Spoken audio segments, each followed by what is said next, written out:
enjoying a happy day. But Will doesn't have a methadone script, doesn't have 20 mils of green gloop to pour on the wateriness of his own dissolution. Why? Because if he did, he'd be a fucking no-hoper loser junkie. Really, the sort of idiot who goes out kiting, scores, cooks up, finds a vein, flushes the works, then squirts wide arcs of claret across the dingy wallpaper. Or the kind who jemmies call boxes for smash, like Pete and Mike did before they got nicked, and Mike's parents sent him to rehab, the fucking featherweight. No, Will doesn't have a script. He does have 57 pence, though, enough to buy a banana, which he could wrap in a sock. Doing a chemist's. It has a certain ring to it, such that in the addict world, the men and women who do indeed do them are highly esteemed. Brave bandits stealing from the plutocratic drug companies so they might give to their own poor habits.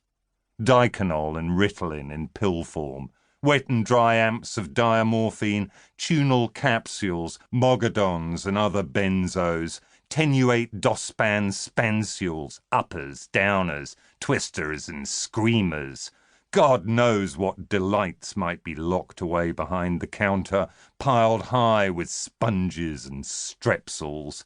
Certainly the necessary medication for what ails Will. The infected sores he's fretted into being on his face and body, and the hot wire in the crook of his arm that he speared 10, 20, maybe as many as 30 times during the short, sodium-stained night.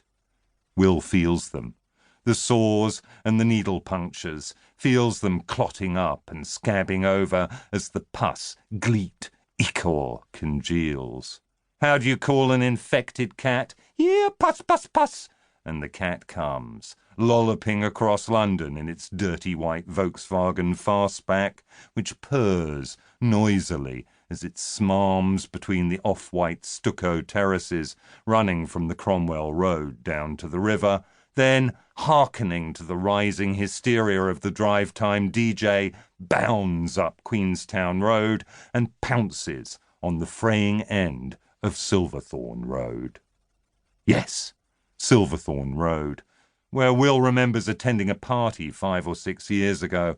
Mikey Dread, the reggae musician, had been there, and Hugh, together with his sister, Jeannie. Jeannie had been flush from the smuggling run in those days, and she gave Will a wrap of gear before passing around a spliff spiked with gear. Later, out in the street, slithering along the icy pavements, it had been winter, he'd almost fallen in front of a bus, so intent had he been on extracting every last toke. And why not? The hoary old homily, deployed by his mother so many thousands of times throughout his childhood, Will thinks of it as her line, would have repeated on him then, just as it does now. Waste not, want not. Yes, waste not, want not. Waste not so much as the tiniest smidgen of gear, lest you find yourself here on the Clapham Road, shifting from one clammy foot to the other and deafened by the ultrasonic screaming of your wanting flesh. And waste not either the opportunity, when you come fast out of the first bend and see the tailback from the junction with the Wandsworth Road, to slam your foot on the accelerator. Yes, Will can still hear the fluttery roar of the 1600cc air-cooled engine as he'd swung the car into the opposite lane, and the revs picked up. How long has he been scoring through John? Jeannie made the introduction early last summer. It was a hot day, and they'd been skint apart from their score money, so trudged all the way up the Kennington Road, then the Clapham one, until they reached the squats. A long, low block of flats, vestigially mock Tudor, with pitched roofs and bits of decorative half-timbering.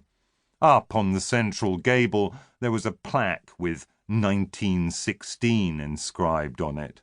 A bad omen, Will thought at the time.